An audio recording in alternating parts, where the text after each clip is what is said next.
দুইটা ছেলে হয়েছে, একটারে দেন, একটারে দেন না মাদ্রাসায়, একটু হাফেজ বানান। হাফেজ বানানোর পরে ডাক্তার, মাস্টার, ইঞ্জিনিয়ার, ব্যারিস্টার যা ইচ্ছা আপনি বানান, সমস্যা নাই।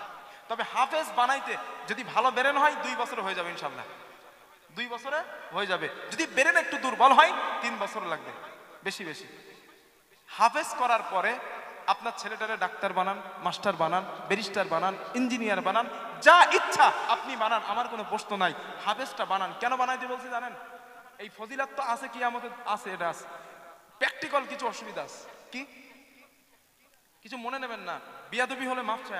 আগে বলছি, পৃথিবীতে এমনও ডাক্তার আমাদের সমাজে আছে, অসুস্থ ব্যক্তিকে আইসিইউর মধ্যে নেন, আইসিইউর মধ্যে নেওয়ার পর অসুস্থ ব্যক্তিটা মারা গেছে, ওই ব্যক্তিকে, মৃত লাশকে আইসিইউর মধ্যে রেখে ওই মৃত ব্যক্তির গার্জেনের কাছ থেকে 5 দিন 6 দিন 7 দিন মৃত লাশকে রেখে জীবিত বলে লাখ লাখ টাকা ওই মৃত ব্যক্তির গার্জেনের কাছ থেকে ওতল করে, এমনও ডাক্তার আমাদের সমাজে আছে না নাই? জোরে বলেন। এখন আপনারা ফতোয়া দেন, মৃত বাপকে আইসিইউর মধ্যে রেখে জীবিত বলে গার্জেনের কাছ থেকে টাকা হাসিল করা হারাম না হালাল? ফতোয়া দেন, হারাম। এখন বলেন, যদি ওই জায়গায় একজন কোরআনের হাফেজ হবা, এমবিবিএস ডাক্তার বা সার্জন হতো, ও কি পারত মৃত বাপ মাকে আইসিইউর মধ্যে রেখে তার পরিবারের কাছ থেকে 5 লাখ টাকা ওতল করতে? বেঁচে যাবে কারা? আমাদের মতো, আপনার মতো সাধারণ জনগণ। আমার আর আপনার মতো সাধারণ জনগণ বেঁচে যাবে যদি একজন কোরআনের হাফেজ ডাক্তার হয়। এমবিবিএস ডাক্তার দেখাইতে যায়, এক্সরে লিখে দেয়, ডাক্তারের যেখানে কমিশনে থাকে। কথা ঠিক বলছি না ভুল বলছি? হুজুর ওই জ্বালায় পড়িয়েছে তো, না তো বসবে কেমনে? হুজুর পড়িয়েছে। ওষুধ লিখে দেয় কন্টাক্টের, মানে হুজুরের কিছু থাকবে। আমরা ডাক্তার দেখাই, ডাক্তারের যথাযথ ফিস দেই, এরপরেও উনি ওখানে লাভ করার জন্য এমন ঔষধ লেখেন, 2টা ভালো লেখে 3টা কন্টাক্টের লেখেন। তাই বলে সবাই না, কিছু কিছু বলছি। ওই জায়গায় যদি কোরআনের হাফেজ হবা ব্যক্তিটা এমবিবিএস ডাক্তার হতো বা সার্জন হতো, ভালো হার্টের সার্জন, সুগারের ডাক্তার বা শারীরিক হিউম্যান বডির কোনো পাশপাতির ডাক্তার, সে যদি কোরআনের হাফেজ হতো, সে জানে সে আমাকে যথাযথ ফিস দিয়ে আমার কাছে ট্রিটমেন্ট হতে এসেছে, আমি যদি কন্টাক্টের ওষুধ লিখি তাকে ধোকা দেওয়া হবে। সুতরাং এই ধোকা দেওয়া ইসলাম আমাকে অ্যাকসেপ্ট করে না। আমার সিনায় আছে রবের কোরআন, সুতরাং গরিবকে ধোকা দেওয়া ঠিক হবে না। বেঁচে যাবে আপনার আর আমাদের মতো সাধারণ জনগণ। কথা ঠিক বলছি না ভুল বলছি? অনেক উকিলের কাছে যান, মামু দিলে কেস হালকা। মামু বোঝেন তো না ইনশাল্লাহ? মামু মামু টাকা বাম পাকাটে ঢুকাইয়া দেন না। যদি কোনো উকিল ভাই থাকেন, আপনি কষ্ট পাবেন না, আমি সবাইরে বলছি না, তবে আমি এই কাজে দক্ষ। এই বিষয় আমি কোনো কথা প্রমাণ ছাড়া বলি না। আবার বলছি, আমি কোনো কথা প্রুফ ছাড়া বলি না। আমি ওভার কনফিডেন্স নিয়ে বলছি এবং ওপেন ক্যামেরার সামনে কথা বলছি। আমার কাছে রেকর্ড আছে, আমি রেকর্ড ছাড়া কথা বলি না। নামার পরে জিজ্ঞাসা করলে বলে দেবো ইনশাল্লাহ। নামটাও জানি, নাম বলবো না, মাইকে রেকর্ড হচ্ছে তাই। আমার কাছে রেকর্ড আছে। অপরাধী ছেলেটা তার বাবাকে এমন বলছে, আমাকে যদি 50,000 টাকা দেন আপনার ছেলেটা আমি নিরপরাধী বানাই দিব। উকিল সাহেব আর এদের হাতে, আর জজ যিনি, উনি তো শুনবেন উকিলের কথাই। আমরা যতই গিয়ে কেন্দে নেন্দে একাকার করে ফেলি, জজ বলবে বেটা ওই চেয়ার আছে, চেয়ারে গিয়ে বসো, যা কথা হবে আমার উকিলের সাথে, উভয় পক্ষের উকিলের সঙ্গে। হাজারো উকিল আমাদের সমাজে এমন আছে যারা টাকার কাছে গোলাম হয়ে গেছে, সত্যটারে মিথ্যা বানাই, মিথ্যাটারে সত্য বানাই শুধু অর্থের কারণে। আপনারা বলেন, আপনার ওই ছেলেটা যদি কোরআনের হাফেজ হওয়ার পরে উকিল হয়, ওই ছেলেটা ঘুষ নেওয়ার আগে ভাববে আমার সিনায় 30 পারার কোরআন আছে, বেঁচে যাবে আপনার আর আমার মতো সাধারণ জনগণ। কথা ঠিক বলছি না ভুল বলছি? এই জন্য বলছি 3টা বছর সময়, 3টা বছর সময় আপনার সন্তানের জীবন থেকে কেড়ে নেন, নিয়ে কোরআনের হাফেজ বানায় ডাক্তার, মাস্টার, ইঞ্জিনিয়ার, ব্যারিস্টার যা ইচ্ছা আপনি তারে বানায় দেন। দুনিয়ার জমিনে হাফেজ হওয়ার কারণে ফয়সালা পেলেন এবং কিয়ামতের দিন আল্লাহর কাছে পেয়ে যাবেন। তাহলে আমও হলো, সালাও হলো। বুঝতে পারছেন না ইনশাআল্লাহ? 3টে বছর নেন, 3টে বছর বলছি, 3টে বছর কেটে নেন। কোরআন যদি ও সিনায় ঢোকাইতে পারেন, দুনিয়ায় ও ছেলেটা জ্বলে যাবে। জ্বলে যাবে বলতে নূরের আলো জ্বলবে, হাসরের দিনে জ্বলবে ইনশাআল্লাহ, যদি 3টা বছর কেটে দিতে পারেন। ছোটবেলায় একটু ভর্তি করে দেন না, ভালো জায়গায় মাসে ভর্তি করে দেন। আল্লাহ কথাগুলো বোঝার তৌফিক দেন, বলেন আমিন। আরো জোরে বলেন আমিন। দেবেন ইনশাল্লাহ? আপনারা নিয়ত আছে দেবার নাকি? দেবার নিয়ত আছে? আল্লাহ কবুল করেন, বলেন আমিন। হাদিস নাম্বার 7, আল্লাহর নবী বলেন ক্বালা রাসূলুল্লাহ সাল্লাল্লাহু আলাইহি ওয়াসাল্লাম, রাসূলুল্লাহ সাল্লাল্লাহু আলাইহি ওয়াসাল্লামের বর্ণনা, আল্লাহর নবী বলেন যেই ছেলেটা কোরআন মুখস্থ করলো, যেই ছেলেটা কোরআনের হাফেজ হয়ে গেল, কিয়ামতের দিন ওই ছেলেটাকে আমার আল্লাহ ডাক দিবেন। ছেলেটাকে ডাক দেওয়ার পর কোরআন ওই সন্তানের কাছে যাবে। কোরআন সন্তানটার কাছে যাবার পর কোরআন জিজ্ঞাসা করবে, ও আল্লাহর গোলাম তুমি কি আমাকে চেনো? ওই বান্দা জবাব দিবে, লা না না, আমি তোমাকে চিনি না। আল্লাহর নবী বলেন, কোরআন বলবে আনা সাহিবুকাল কোরআন, আমি তোমার দুনিয়ার সাথী আল কোরআন। আল্লাযী আসবাহতুকা ফিল হাওয়াজির, রমজান মাসে দিনের বেলা আমি কোরআন তোমাকে খেতে দিই নাই। ওয়া আসহারতু লাইলাতাক, রাতের বেলা আমি কোরআন তোমাকে ঘুমাতে দিই নাই। মানে রমজান মাসে দিনের বেলা তুমি রোজা রেখেছিলে, রাতের বেলা তারাবির নামাজে দাঁড়িয়েছিলে।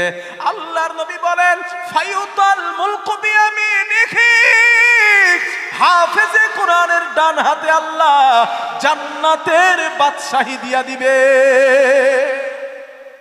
ওয়াল খুলদা বিয়াসারিহি, হাফেজে কোরআনের বাম হাতে আল্লাহ জান্নাতে বসবাসের চিরস্থায়ী সার্টিফিকেট দিয়া দিবেন। আল্লাহর নবী বলেন শুধু তাই নয়, আজ দুইজন ছেলে হাফেজ হয়েছিল, চারজন সন্তানকে আপনারা পাগড়ি পরালেন। আমিও যখন কোরআনের হাফেজ হই আমার মাথায় পাগড়ি দেওয়া হয়, ওই দিন আমার মনে হয়েছিল আমার মতো আনন্দ প্রিয়, আমার মতো ভালো বা আমার মতো এই দক্ষ মানুষ আজ আর দুনিয়ার জমিনে কেউ নাই। এমন আনন্দ ওই দিন আমার হয়েছিল। আমি ছোট্ট মানুষ, হাজার হাজার মানুষ আমার সামনে বসা, আমার মাথায় পাগড়ি দেয়, সবাই আমার দিকে তাকানো, আমার বিরাট ভালো লেগেছিল সেই দিন। আজ যেই ছেলেগুলার মাথায় পাগড়ি দিলেন, ওদের কাছে দুনিয়া সব থেকে বড় আনন্দের দিন আজ। বিশ্বাস করেন, সব থেকে বড় আনন্দের দিন আজ। আল্লাহর নবী বলেন, ও আমার উম্মাত, এটা দুনিয়ায় তো আনন্দই না, এটা কোনো আনন্দ না। নবীজি বলেন কেন জানো?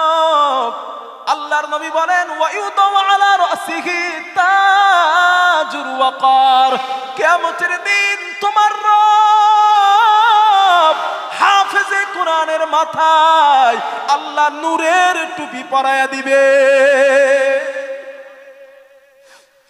লক্ষ লক্ষ কোটি কোটি মানুষের সামনে আল্লাহ যদি হাফেজ হিসাবে কবুল করে নেন, নূরের টুপিটা যখন মাথায় পরাবে সেদিন কেমন মনে হবে?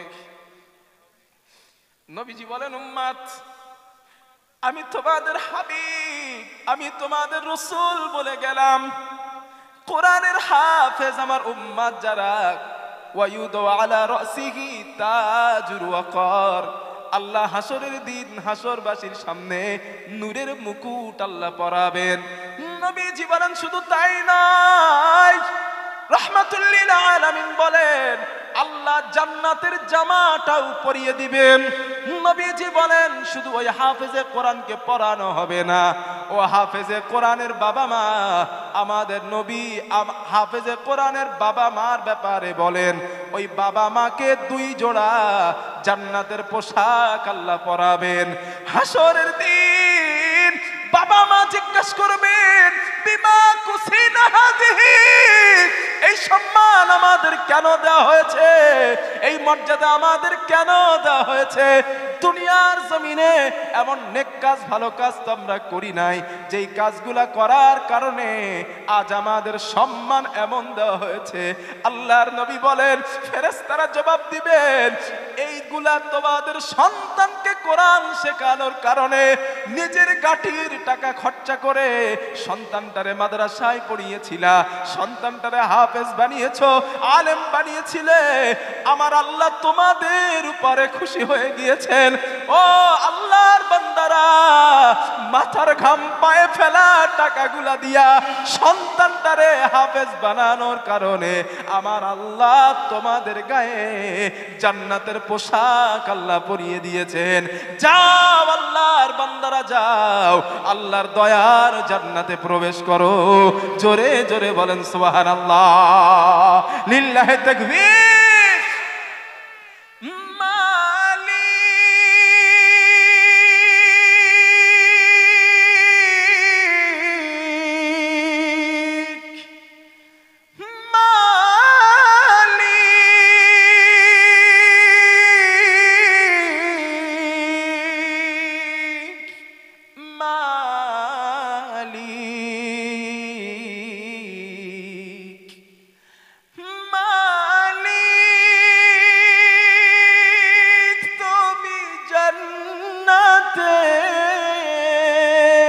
তোমার কাছে মোদের একটি ঘর বানিয়ে দিও,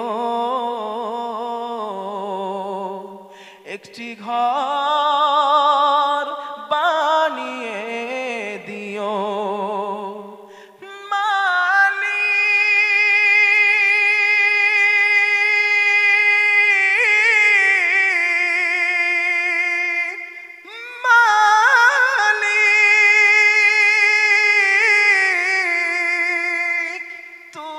জান্নাতে